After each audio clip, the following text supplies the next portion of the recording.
nossas vidas. Assim como nós cantamos hoje, Pai, nós confiamos em Ti, Senhor. E confiamos que todas as Tuas promessas, Senhor, se cumprirão em nossas vidas, Senhor.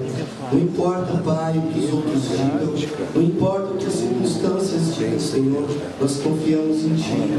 E reconhecemos, ó Pai, que todas as Tuas promessas se cumprirão em nossa vida, Pai. Nós somos filhos da promessa. Nós somos filhos, Senhor, de uma promessa muito grande, muito poderosa em Cristo Jesus. E por isso, Senhor amado, nós tomamos posse disso em nossas vidas e declaramos hoje, Pai, mais uma vez, que nós cremos, ó Pai, que nós cremos nisso, Senhor, que acreditamos na Tua palavra, Senhor, e confiamos na Tua palavra, Senhor, e somos dirigidos e somos governados pela Tua palavra. Então, Pai, muito obrigado mais uma vez por esta noite, Pai, por nós podermos estarmos aqui diante de Ti, na Tua presença, Senhor, para recebermos, Senhor, o Teu alimento. A Tua palavra diz, Deus amado, que o Teu Filho Jesus Cristo, Ele é o pão vivo que desceu do céu. E esse pão vivo, Pai, que alimenta as nossas vidas, que alimenta a nossa alma. E hoje, Pai, nós queremos desse alimento em cada uma de nossas vidas, ó Pai. Em nome de Jesus, em nome de Jesus. Amém. Amém, querido. Pode sentar. Pedir aqui um copo d'água para mim, por gentileza.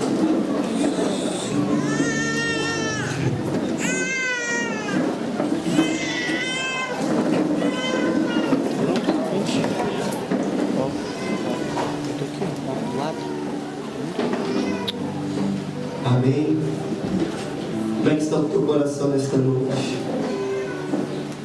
Firme nas promessas do Senhor, nosso Salvador. Aleluia. Queridos, nesta noite, o Espírito Santo de Deus tem colocado uma palavra no meu coração, cuidado. Uma palavra de restauração. Eu quero que você abra a tua Bíblia lá no livro de Salmos, capítulo 42.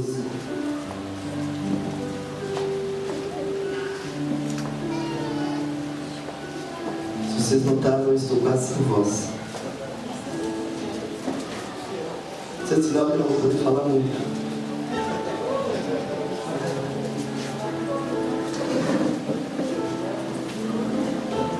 Mas se falar muito, falar um pouco, o importante é falar aquilo que Deus quer transmitir aos nossos corações. Salmos capítulo 42 e o versículo 5. E nesta noite eu quero que o Espírito Santo de Deus ministre a tua vida, querido. E uma necessidade que cada um de nós temos de sermos conduzidos à restauração em Deus. O salmista Davi era um homem que a Bíblia diz que era um homem segundo o coração de Deus. Deus achou nele um coração tão especial, um coração tão sincero, um coração tão precioso, que o próprio Deus disse: enfim achei um homem segundo o meu coração. Enfim achei um homem que fará toda a minha vontade. Mas mesmo assim, nós podemos identificar na vida de Davi um homem que por muitas vezes passou por momentos muito difíceis na sua vida. E o livro de Salmos, ele é dividido em várias partes, vários momentos, em que existe a alegria de Davi, mas também existe um momento de pesar na vida de Davi. E alguns salmos ele colocou essa expressão, como está no Salmo 42, em versículo 5, dizendo: por que estás abatida, a minha alma? E por que te perturbas em mim? Espera em Deus, pois ainda o louvarei pela salvação da sua face. Aqui, querido, o salmista Davi revela uma tristeza em sua alma, uma decepção em sua alma. Ele revela uma dor em sua alma. O salmista Davi que está colocando uma dor, ele está dizendo: por que estás abatido, a minha alma? Por que você está desta forma? Então nós encontramos nos salmos, queridos, principalmente nos primeiros salmos da Bíblia, Davi revelando então uma alma agonizante, uma alma perturbada e abatida.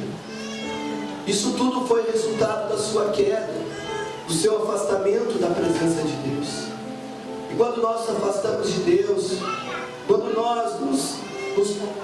nós tomamos algumas decisões próprias nossas, aquelas decisões que não são baseadas em cima da vontade de Deus, nós estamos provocando um afastamento da vontade de Deus. E com isso, com certeza, a nossa alma começa a ficar abatida. Ou seja, mesmo conscientemente, em que Davi buscasse a Deus com todo o fervor, ele sentia-se abatido e afligido na sua alma. Ele estava tentando encontrar da parte de Deus até mesmo o refrigério em muitas das suas orações. O Salmo 23, ele fala que o Senhor é meu pastor e nada me faltará. E o versículo 3 está falando que ele conduz a alma dele em refrigério. Ou seja, Davi estava esperando da parte de Deus algo que viesse a acontecer. Por mais que Davi pudesse colocar toda a sua intenção, todo o seu coração diante do Senhor, ele estava revelando ali uma alma totalmente esfacelada. Ele estava com uma esperança de que um dia, lá no futuro, ele louvaria, como diz lá no final do versículo 5, pois ainda o louvarei. Ou seja, mostra uma pessoa sem esperança, mostra uma pessoa com uma expectativa, que sabe, frágil, porque não é algo que ele possa olhar para o momento, para a sua realidade. É como que ele se dissesse: quem sabe Deus se lembrará de mim, quem sabe Deus um dia olhará para mim, então eu o louvarei. Esse era Davi, o homem segundo o coração de Deus. Então podemos identificar em Davi a sua agonia, o seu desespero, a sua alma totalmente desfacelada por tudo que ele estava enfrentando. Mas tudo isso era consequência da sua própria queda. Era a própria queda de Davi que estava resultando na vida dele essa agonia, esse abatimento. Então o pecado que Davi cometeu, o pecado de adultério em Betseba, e as demais circunstâncias que envolviam o seu reino e toda a sua família, deixava Davi abatido, deixava Davi com um sentimento de perdedor. Por mais que ele reconhecesse que Deus tinha todo o poder, por mais que ele reconhecesse que Deus era muito grande, ele olhava para a sua vida, olhava para ele, e apenas olhava e via uma pessoa destruída. Encontramos na Bíblia muitos exemplos de homens e mulheres que precisaram entrar por um caminho de restauração. Assim foi com Davi. Mas se nós olharmos na palavra de Deus, nós vamos ver muitos homens, muitas mulheres que precisaram ser conduzidos a um tempo de restauração. Eles precisaram ser levados a restaurar a sua própria vida, a sua alma, os seus sentimentos, a sua mente, o seu coração. Por quê? Porque eles estavam vivendo um momento de agonia, um momento de abatimento. Então a Bíblia nos mostra esses homens e essas mulheres, pessoas que estavam totalmente desesperançosas diante de tudo o que estavam enfrentando. E independentemente de quem seria a responsabilidade pela circunstância que se apresentava, esses foram conduzidos ao processo de restauração. E um dos exemplos mais clássicos da Bíblia nós encontramos é o apóstolo Pedro, que Jesus o levou a uma linda restauração. Lá em João capítulo 21, versículo 15 ao versículo 17, nós encontramos Jesus então levando Pedro a um momento de restauração da sua vida. Com essas palavras, queridos, que eu estou introduzindo o texto de hoje, o tema de hoje, nós podemos olhar para a nossa vida, olhar para dentro do nosso coração e de repente fazermos uma pergunta. Ou quem sabe nós não nos achamos nessa condição, nessa situação, porque alguém faz a pergunta: mas quem precisa ser restaurado? Qual é a pessoa que precisa de restauração? Será que era só Davi? Será que era só Pedro? Será que foi só Esther? Será que foi somente Elias? Elias foi um homem muito usado por Deus, um profeta poderoso, em que ele estava lá no Monte Carmelo desafiando os profetas de Baal. E naquele desafio Deus mandou fogo dos céus e consumiu toda a oferta do holocausto. E o próprio Elias com a sua espada matou todos os profetas de Baal. Mas após isso Elias entrou para dentro de uma caverna. A sua alma estava afligida, ele estava com medo, ele estava se sentindo sozinho, ele estava se sentindo abandonado.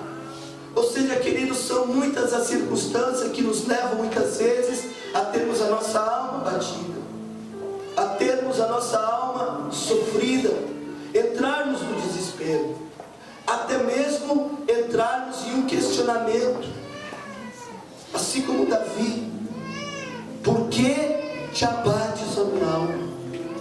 Que sabe quantos de nós fizemos essa pergunta para Deus? Talvez não nesta mesma expressão, por que te abates, ó minha alma? Mas quem sabe você olha para os lados, ou você olha para frente, ou para trás, ou para dentro de você, e você faz uma pergunta: por que, Senhor? Por que, Senhor, todas essas coisas? Por que, Senhor, todas essas situações? Aqui nós encontramos, querido, um homem totalmente capaz de vencer e conquistar muito, porque assim Deus havia estabelecido através de Davi, porque assim Deus havia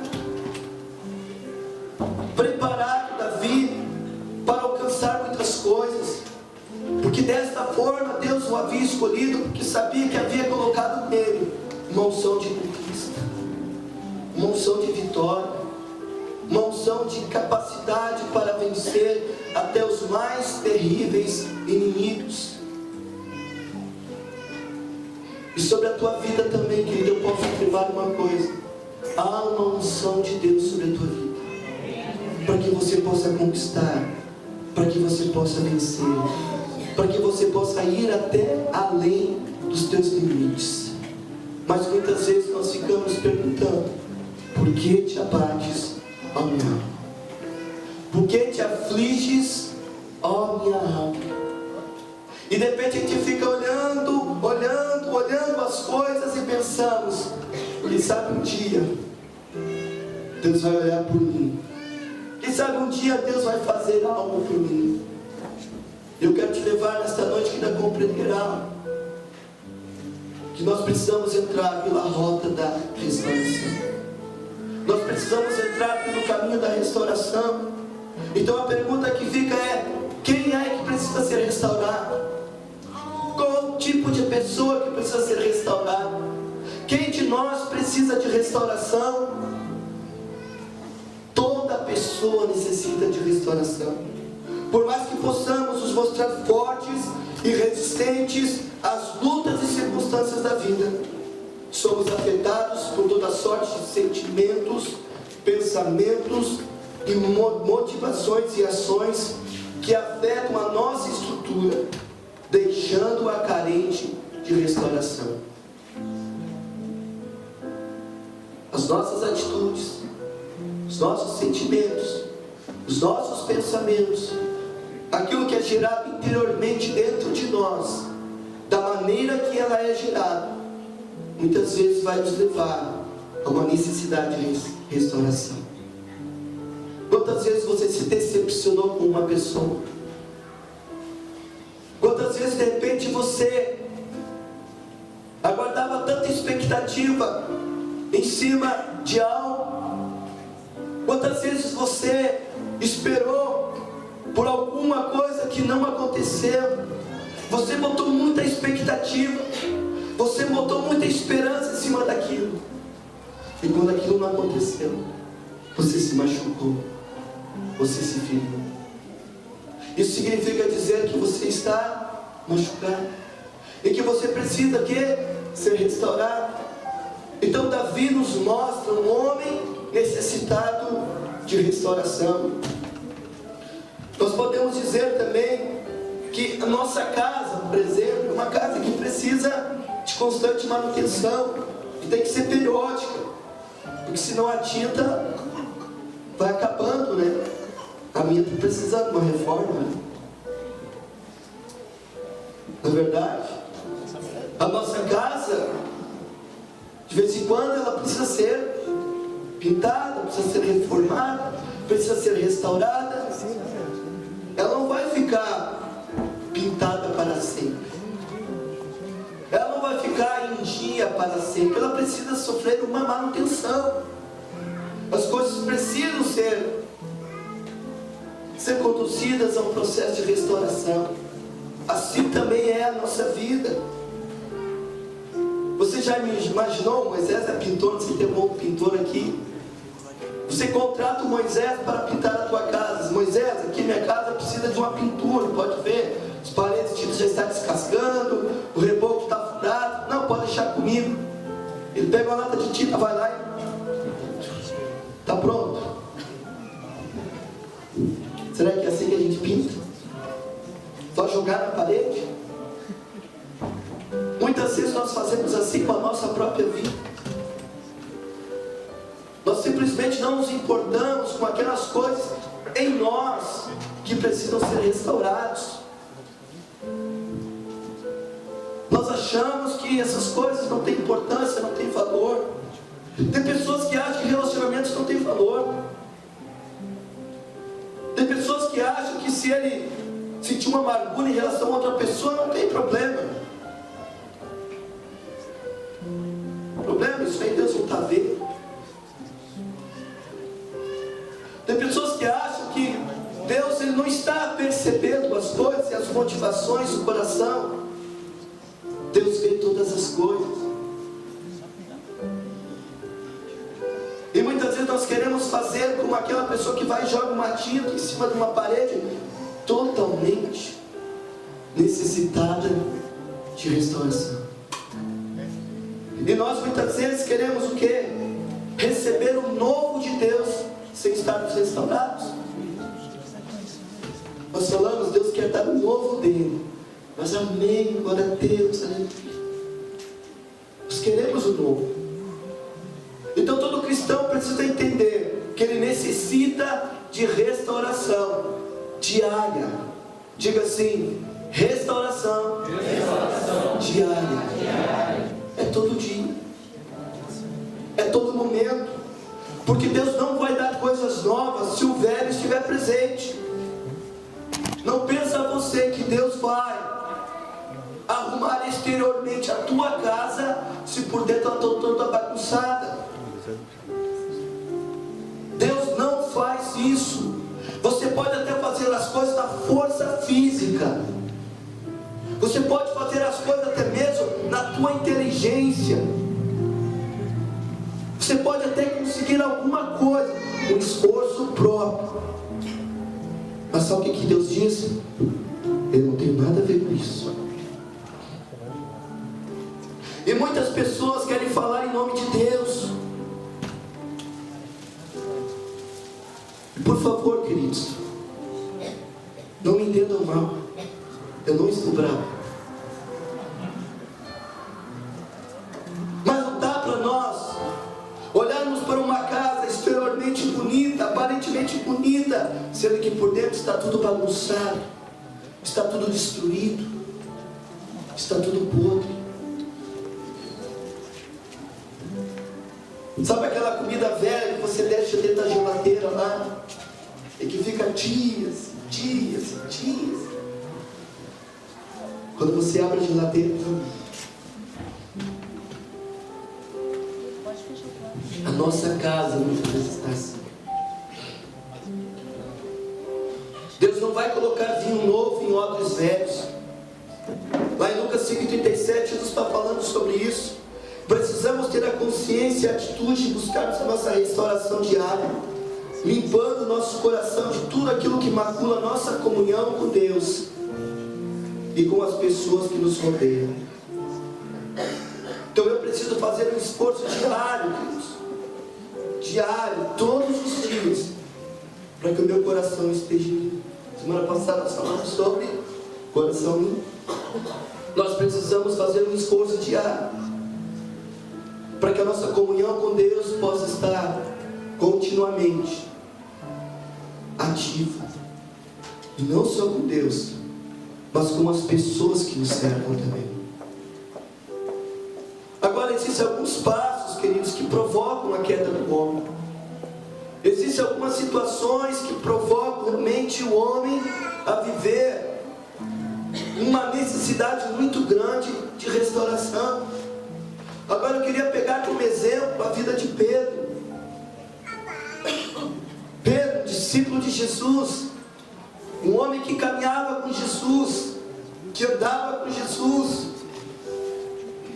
Então nós vamos ver os passos da queda de Pedro, os passos em que levou Pedro a cair.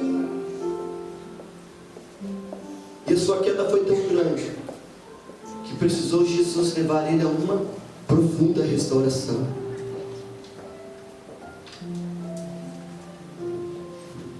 A primeira coisa que eu quero destacar na vida de Pedro é que ele tinha uma exagerada confiança em si mesmo. Pedro tinha uma exagerada confiança em si mesmo. Olha só, Mateus 26:35. Disse-lhe Pedro: ainda que me seja necessário morrer contigo, de nenhum modo te negarei.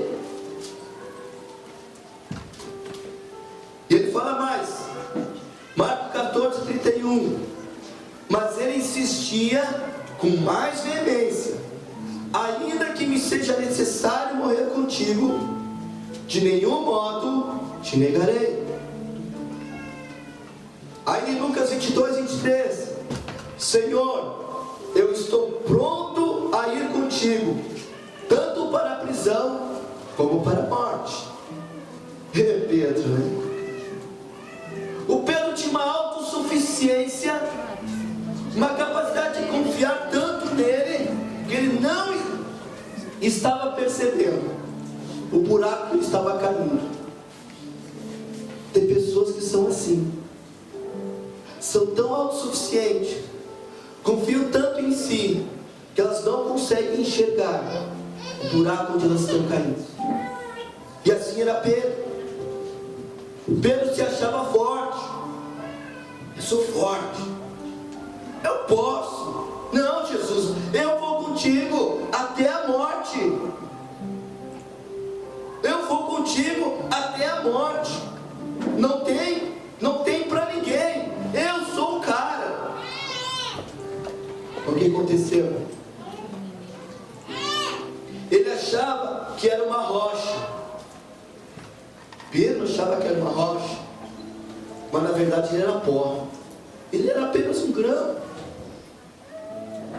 Ele negou o nome de Jesus, negou o seu apostolado, suas convicções, porque confiou exageradamente em si mesmo, em vez de ser humilde. Pedro não era nem um pouco humilde. Pedro era aquele camarada que dizia assim: eu sou tão humilde, que eu me orgulho da minha humildade. A pessoa que é humilde não tem necessidade de declarar a sua humildade.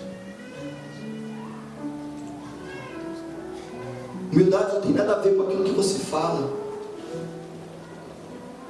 Humildade tem a ver com aquilo que você pratica. Humildade não tem nada a ver de como você se veste. Humildade tem a ver com como você é. Alguém me ensinou um dia o que é humildade. O pastor me disse: Carlinhos, sabe o que é humildade? Humildade é saber quem você é, nem a mais e nem a menos. Tem pessoas que acham que são humildes, tão humildes, que elas se colocam abaixo. Elas rastejam. elas mendigam carinho, amor, porque elas se acham humildes. Isso não é humildade. Isso não é humildade. Humildade é você saber quem você é em Cristo. A Bíblia diz que nós não devemos pensar de nós além daquilo que nós somos, e nem pensar que nós somos maiores do que os outros. Humildade é saber quem nós somos. Humildade é saber aquilo que nós precisamos fazer e quem nós precisamos obedecer.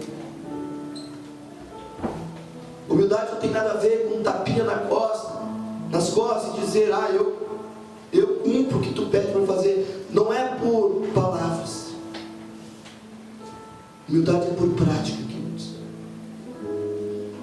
E Pedro é um cara que falava muito.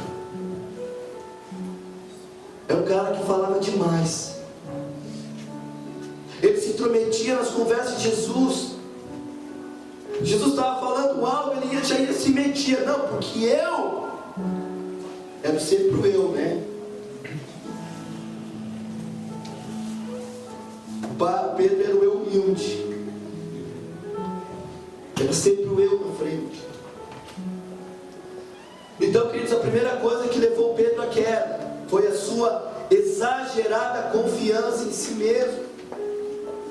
Ele só olhava para o umbigo dele. Ele só olhava para a sua capacidade. Eu posso, eu sou o cara.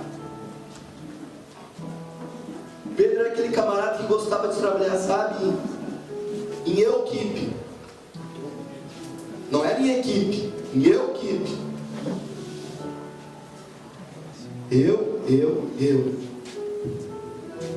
E toda pessoa que vive nesse tipo de pensamento, queridos, é uma pessoa que fica sozinha. E uma pessoa que não consegue conquistar. E ela não consegue sair do lugar. Porque ela não tem olhos para enxergar além do limite do umbigo dela. E Pedro era assim. A segunda coisa que Pedro praticava na sua vida, que levou ele à queda, ele achava-se melhor do que os outros. Era um camarada que se achava melhor que qualquer um. Em Marcos capítulo 14, versículo 29, diz assim: disse-lhe Pedro, ainda que os outros se escandalizem, eu jamais. Não, Jesus, eu estou contigo até o fim. Eu estou contigo, pode acontecer o que acontecer. Podem todos virarem as costas para ti, mas eu estou contigo. Mateus 26, 33. Ainda que venha a ser pedra de tropeço para todos, para mim nunca será. Para mim não. O que Pedro estava dizendo? Olha, Jesus, os teus discípulos não são tão confiáveis. Olha, esses camaradas aí não são gente muito confiável, viu? Mas eu sou o homem batuta. Eu sou o cara que você pode confiar. Pode entregar para mim todas as responsabilidades. A corda não rói do meu lado. Eu não vou te decepcionar. Esse era Pedro. Eu aguento a parada. Eu não sou homem de fraquejar. Pode contar comigo para o que der e vier. Porque quando os outros se acovardarem, eu vou estar contigo. Sabe o que a Bíblia diz, queridos? Que a soberba procede à ruína. Pedro era um cara que se ensoberbava. Ele se colocava acima de um patamar em relação aos outros. Ele se dizia que era maior do que os outros, que sabia fazer mais do que os outros.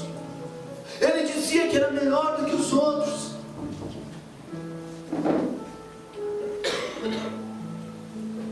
aconteceu com Pedro.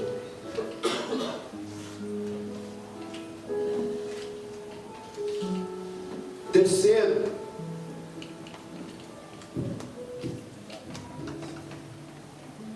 Pedro foi incapaz de orar e vigiar na hora crucial da sua vida. Pedro foi incapaz de orar e vigiar na hora crucial da sua vida. Quando deixamos de vigiar e orar, nós caímos em ciladas e em tentação e fraquejamos. Então, quando a igreja deixa de orar, ela se torna fraca e vulnerável. Agora, tem uma coisa que muitas pessoas esquecem. As pessoas acham que apenas orar é o suficiente. Elas esquecem de vigiar.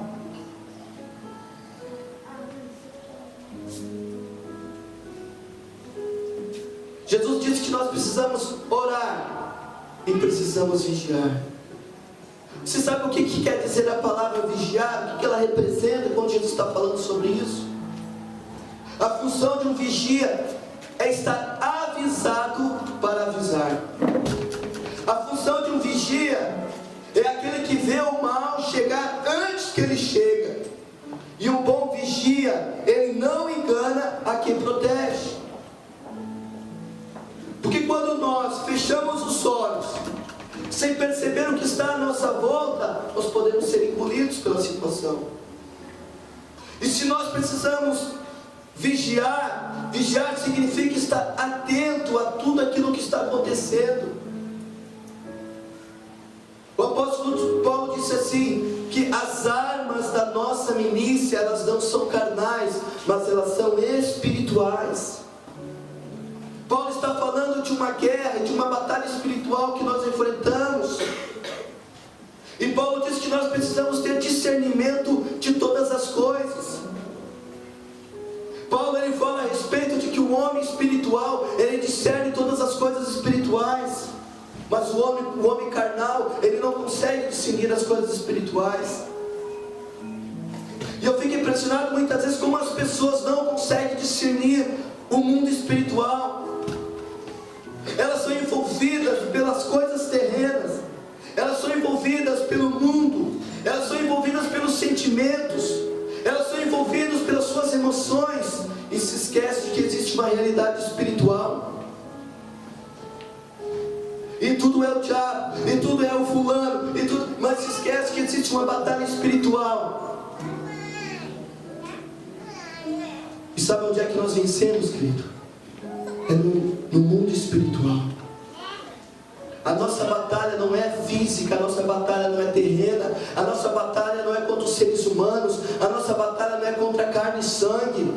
Mas tem pessoas que não entendem isso. Tem pessoas que acham que vão vencer a batalha ignorando as pessoas, acham que vão vencer as batalhas agredindo as pessoas. As pessoas acham que vão vencer batalhas, sabe como? Ofendendo as pessoas. Jesus nunca ensinou isso. Jesus demonstrou que a nossa atitude precisa ser aquelas pessoas que orem e que vigiem. Essa palavra vigiar significa estar atento para o mal. O apóstolo Paulo fala que nós precisamos vestir de toda a armadura, para que possamos estarmos firmes no dia mal, embora tendo feito tudo o quê? Embora nós tenhamos feito todas as coisas certas, tudo aquilo que precisava ter sido feito, tudo aquilo estar ajustado, totalmente, conduzido de forma correta. O apóstolo Paulo, depois de haverem feito tudo, vocês devem permanecer, porque o dia mal virá. A Bíblia diz que nós vamos enfrentar sim o dia mau, mas tem pessoas que estão vivendo, parece, naquele dia mau que nunca termina.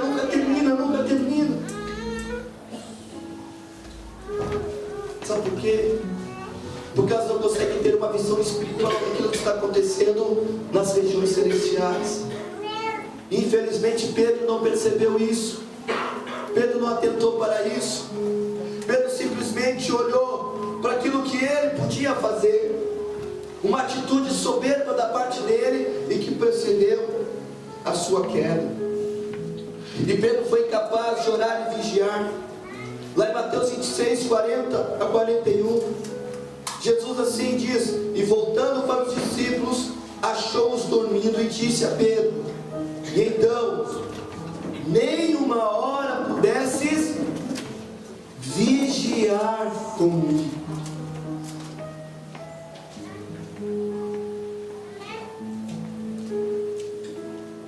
Jesus disse: ó, fiquem aqui, fiquem vigiando, fiquem orando. Eu vou ali, vou falar com o Pai e já volto. Passou uma hora com todos os discípulos roncando. E aí Jesus: mas nenhuma hora vocês puderam vigiar comigo. Então Jesus diz: vigiai e orai, para que não entreis em tentação, porque o espírito na verdade está pronto, mas a carne é fraca. Jesus estava alertando Pedro, mas Pedro parece que não tinha ouvidos. Sabe aquela pessoa que não tem ouvidos? Que você fala, entra aqui, sai por aqui. Ai, pastor, está acontecendo isso, está acontecendo aquilo. Você tem que fazer assim, o que a Bíblia diz, mas tá bom. Mas parece que a pessoa sai e faz totalmente o contrário. Ela faz tudo no avesso. Parece que aquilo que ela ouviu trocado.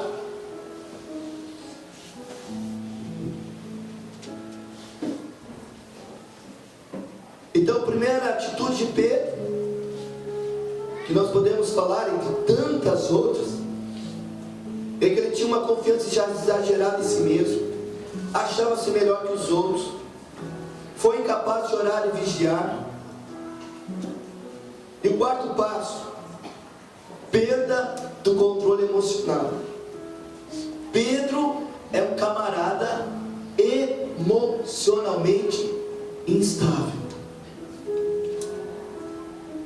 O cara ia do 8 a 80 em questão de segundos.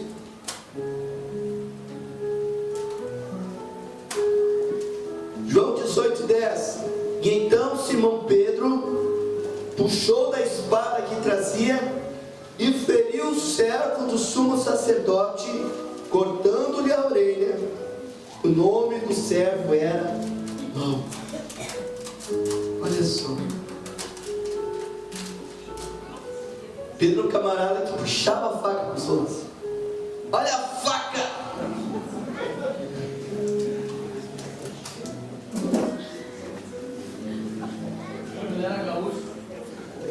Pode ser. E tem pessoas que se tiver uma faca na mão, perigo.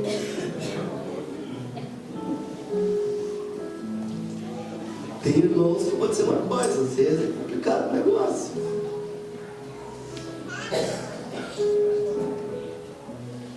A instabilidade emocional é tão grande. A instabilidade emocional ela é tão... falta até adjetivo. E Pedro era um camarada dessa forma. Pedro perdeu o controle emocional, perdeu o equilíbrio, não discerniu a natureza da batalha que estava travando. Ele não teve domínio próprio. Ele não conseguiu se controlar. Hoje nós estávamos no Espírito Santo aqui, nós estávamos falando sobre domínio próprio. Tem pessoas que não conseguem se dominar.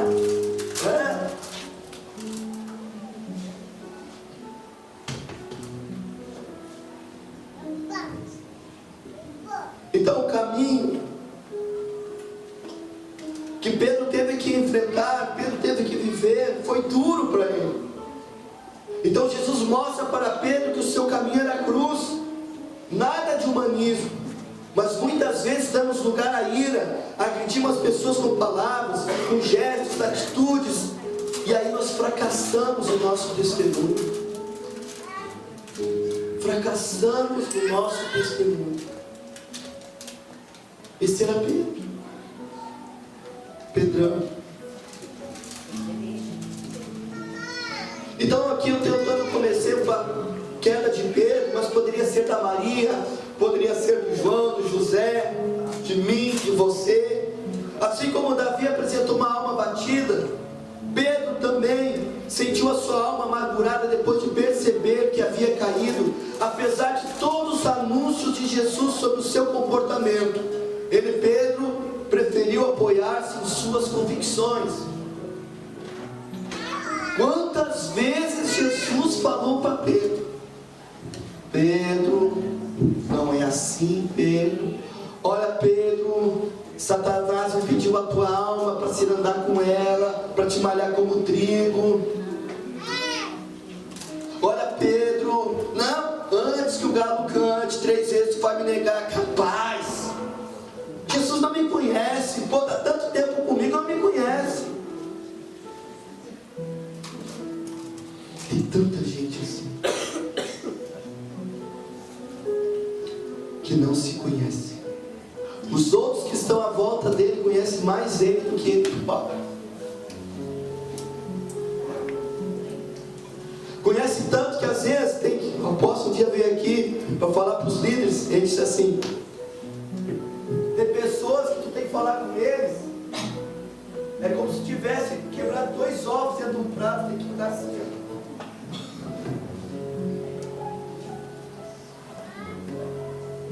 Pessoas assim, ó. Não aceito correção. Não aceita que alguém diga alguma coisa como tem que fazer. As pessoas não aceitam. Às vezes os líderes dizem para mim: pastor, ai, tá difícil lá, porque...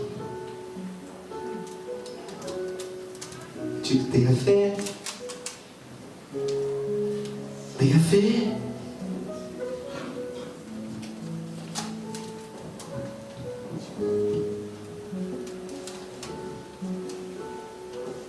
Agora existe um caminho de restauração, queridos. Apesar de tudo que cometemos contra Deus e contra nós mesmos, porque quem fica prejudicado somos nós. Não é Deus que é prejudicado, nós é que nos prejudicamos. Quando nós agimos assim como Pedro age, mas Deus está perdendo. Não, quem está perdendo é a gente. Nós estamos perdendo. As pessoas que estão em nossa volta estão perdendo. Nós estamos ferindo e machucando e sendo machucados. Então, Deus tem um caminho de restauração para o homem. Não é desejo de Deus que venhamos estar com a nossa alma batida, perturbada, angustiada. Não é esse o projeto de Deus para a vida do homem.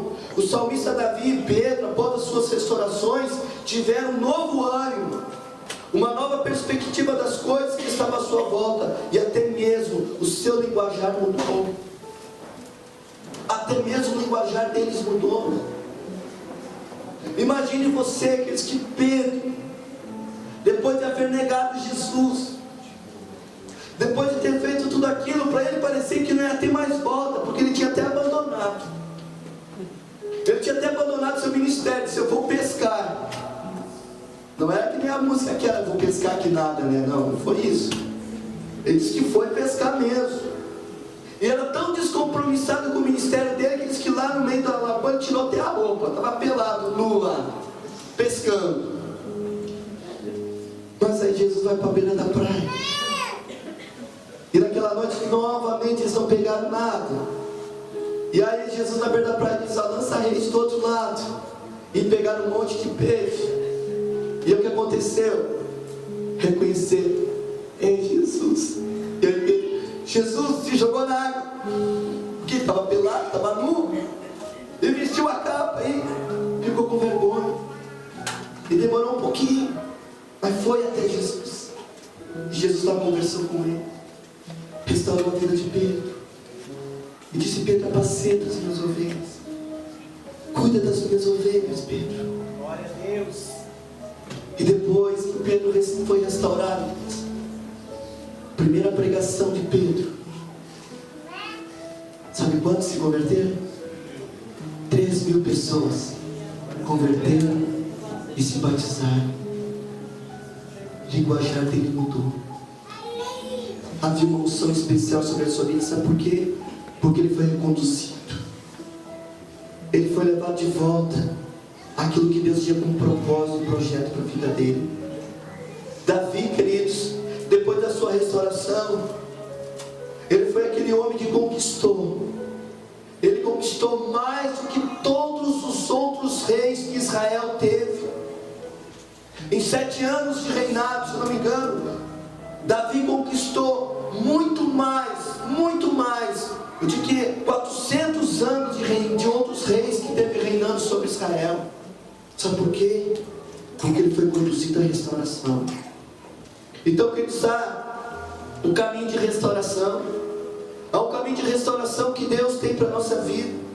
O salmista Davi, ele demonstra essa realidade nos capítulos 6, 32, 38, 51, 102, 130 e 143. Se você está anotando aí, conseguiu anotar? Nos capítulos 6, 32, 38, 51, 102, 130 e 143 do livro de Salmos, onde ele revela a sua agonia pela queda. E especialmente no Salmo 32 ele revela o segredo da sua restauração. Sabe qual foi o segredo da restauração de Davi? Foi a sua confissão. Como é feliz aquele que tem as suas transgressões perdoadas e os seus pecados apagados. Como é feliz aquele a quem o Senhor não atribui culpa e a quem não há hipocrisia. Então ele diz assim: enquanto escondi os meus pecados, o meu corpo definhava de tanto gemer, pois de dia e de noite a tua mão pesava sobre mim. A minha força se foi esgotando como em tempo de seca. O que Davi confessa aqui? Enquanto o pecado, enquanto eu calei-me, eu sofri. Enquanto eu ocultei as coisas na minha vida, eu estive abatido. Enquanto eu ocultei aquelas coisas todas dentro de mim, o meu sofrimento, o meu abatimento veio sobre mim. E todo dia aquilo pesava sobre mim. E a minha vida ia definhando. A Bíblia fala, querido, que aquele que confessa o seu pecado, esse prospera. Mas aquele que encobre o seu pecado, esse jamais alcançará misericórdia. A Bíblia mostra que é um caminho de restauração para as nossas vidas, que nós precisamos ser conduzidos a essa restauração. Talvez você vai dizer: mas eu não tenho pecado nenhum, pastor. Eu não matei ninguém, eu não roubei ninguém. E esses dias eu estava falando lá na empresa lá, Jesus disse assim: aquele que ofender o seu irmão, disser ao seu irmão raca, esse é homicida, é culpado de morte. Será que você não matou ninguém essa semana? Não? Será que você não pensou em matar alguém essa semana? Não? Será que você adulterou essa semana? Ah, pastor, o que é isso? O que Jesus disse? Se olhar para uma mulher com intenção, já adulterou. Ai.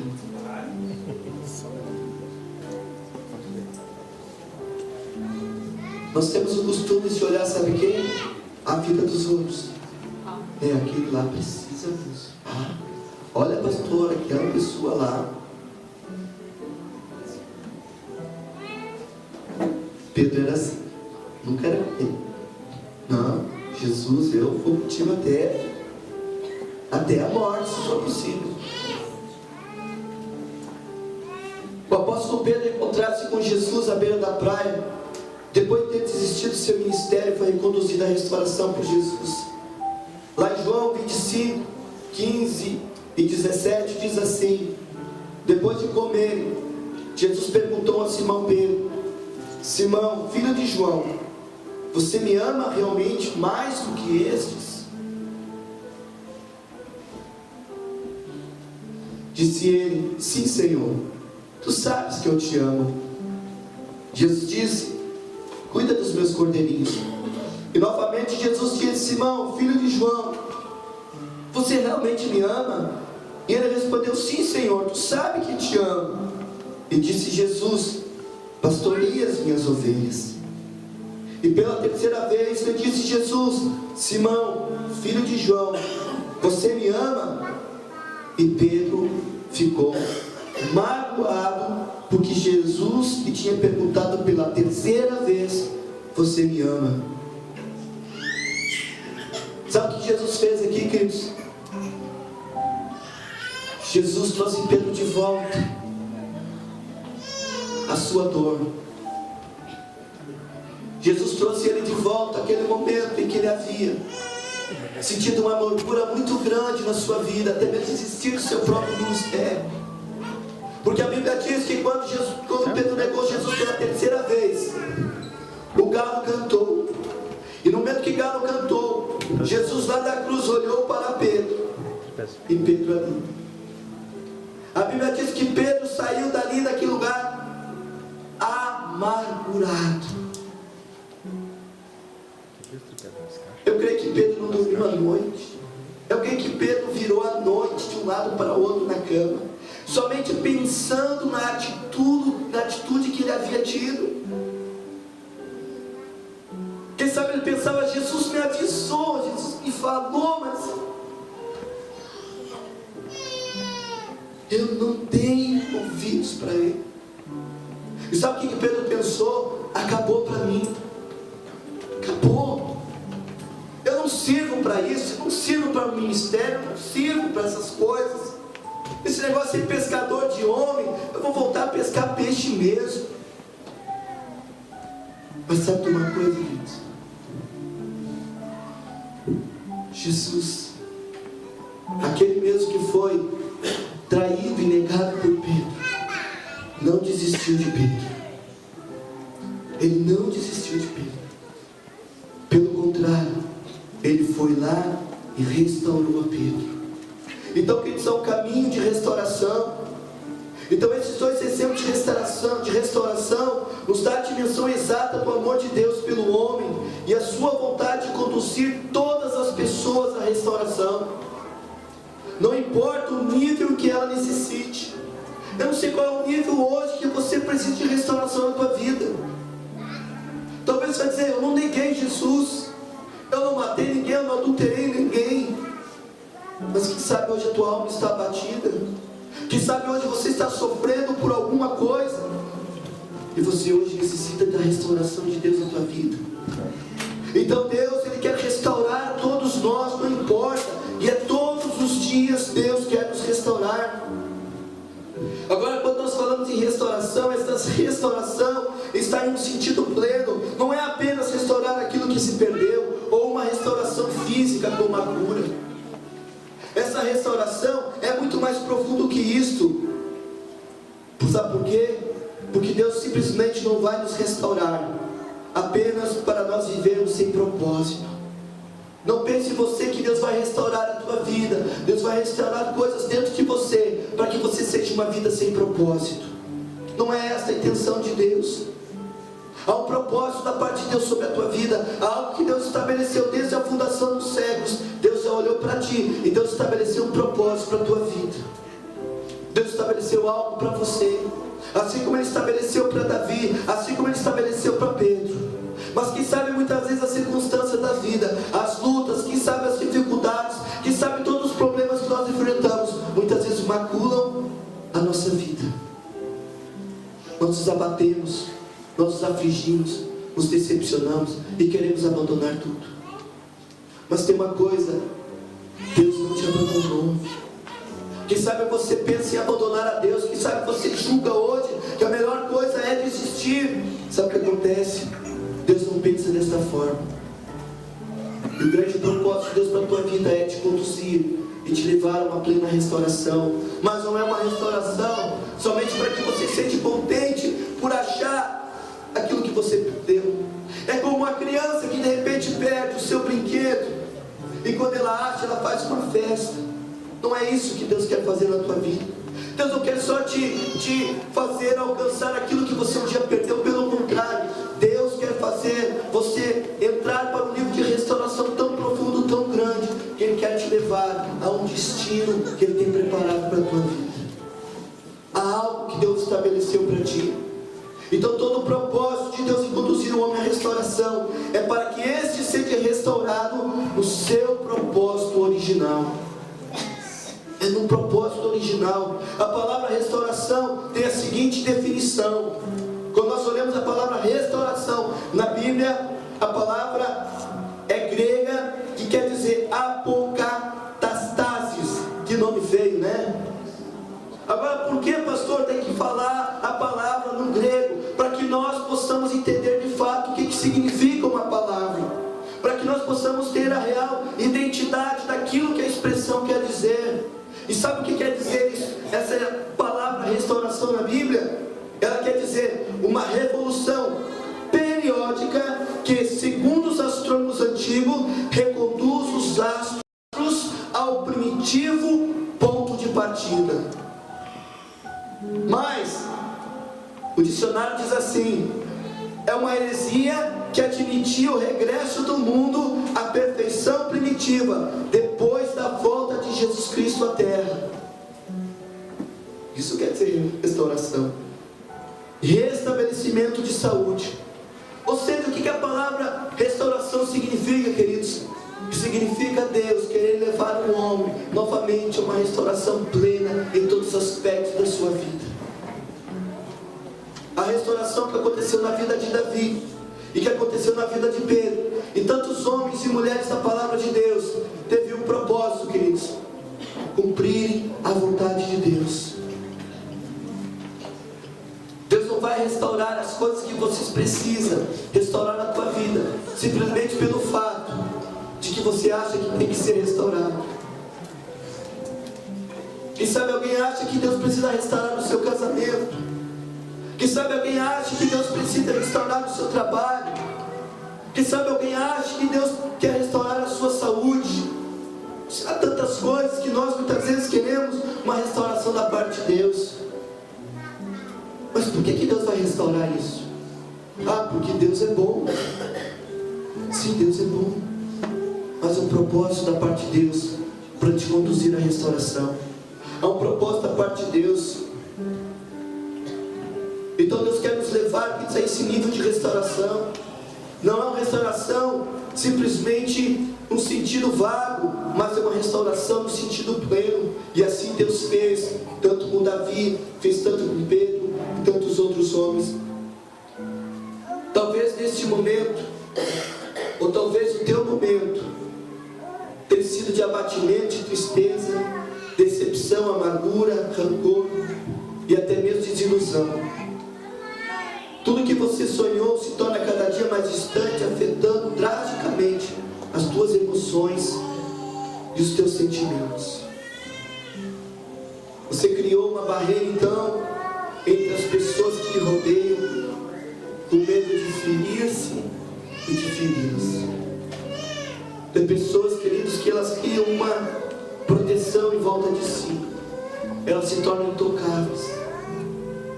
Elas não querem que as pessoas se aproximem delas. Sabe por quê? Porque ela já foi muito ferida. E ela tem medo de se ferir novamente. E medo até mesmo de ferir outras pessoas. Você tem saudades do tempo de quando era criança, onde tudo era puro. Quando nós éramos crianças, não tinha conta para pagar, né? Não tinha casa para cuidar, não tinha filho, família para cuidar, não tinha mulher para sustentar roupa, não.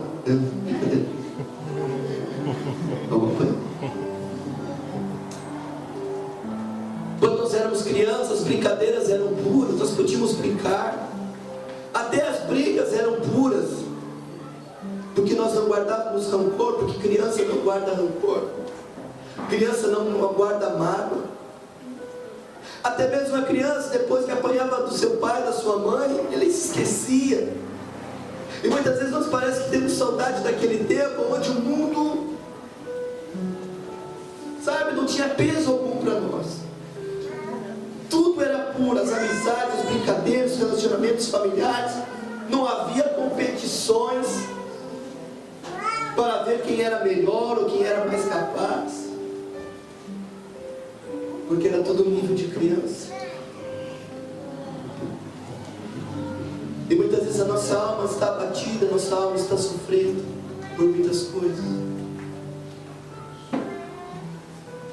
Deus não tem interesse em restaurar as coisas que você sente falta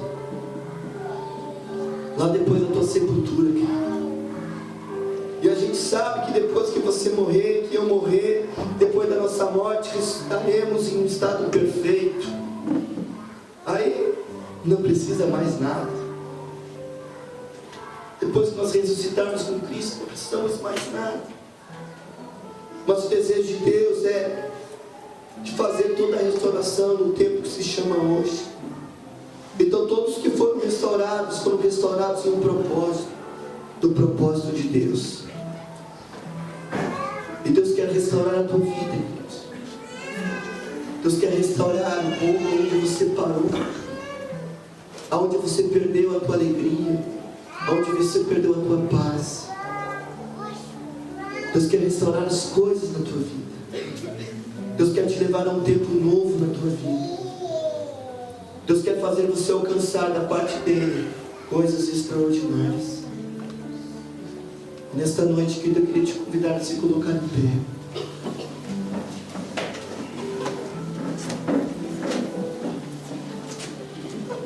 Eu queria que você fechasse os teus olhos.